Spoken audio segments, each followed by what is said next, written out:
आधी रात को मैं जब कमरे में आया तो मेरी बीवी शर्माई समटी सी बेड के कोने पर बैठी हुई थी।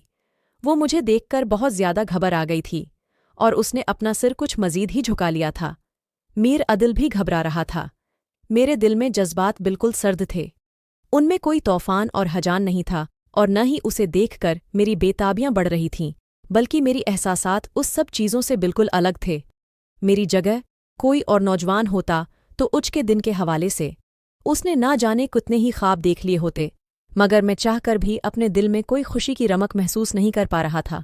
मुझे अपना दिल झल्द सा महसूस हो रहा था।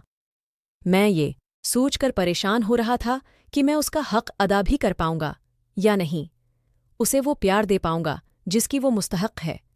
अगर उसे मेरी असलियत के बारे में पता चला तो वो न जाने मेरे साथ क्या सलूक करेगी। उसका हक जबरदस्ती उससे पहले कोई और मुझसे छीन चुका था। अगर उसे ये सब पता चल जाए तो हो सकता है वो शोर मचा दे और मेरी इज्जत का जनाजा निकाल दे, या ये भी हो सकता है कि वे सब्र से काम ले और मेरी बात को समझ जाए। ये सब सोच सोच कर मेरा दिल बड़ी तरह से घबराने लगा था।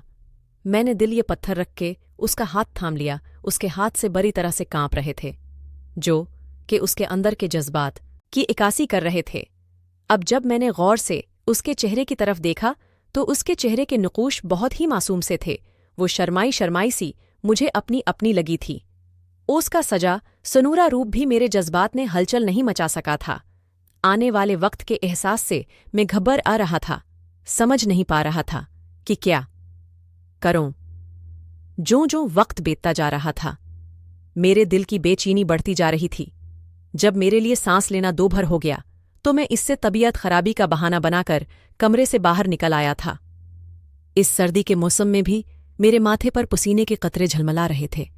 मैं बेचैनी से यहाँ से वहाँ इस बड़े से लान में टहल रहा था, सोच रहा था अपनी बेहवी का सामना किसे करूं और उसे क्या कहूंगा कि मैं उसका हक अदा क्यों नहीं कर पा रहा। उम्मा ने अपनी खुशी की खातिर मुझे उस जिम्मेदारी में डाल तो दिया था, मगर अब मैं खुद को इस सब का अहल नहीं समझ रहा था। तभी मुझे अपने पीछे एक मानूस आवाज़ सुनाई दी थी। ये आवाज़ मुझे किसी बच्चों के डांक की मानंद महसूस हुई थी। जब पलट कर देखा तो मुझे मानी खीज अंदाज में मुस्कुराकर देख रही थीं। उनकी बात सुनकर मेरे पाँव के नीचे से ज़मीन निकल गई। वो कहने लगी कि क्या बात है यहाँ पर, तुम क्या मेरा इंतज़ार कर रहे हो?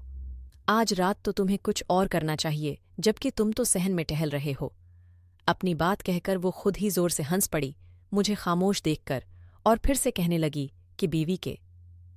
हाँ, तो दोस्तों, अगर आप मज़ीद उस कहानी को सुनना चाहते हो तो मेरे चैनल को सब्सक्राइब कर दें।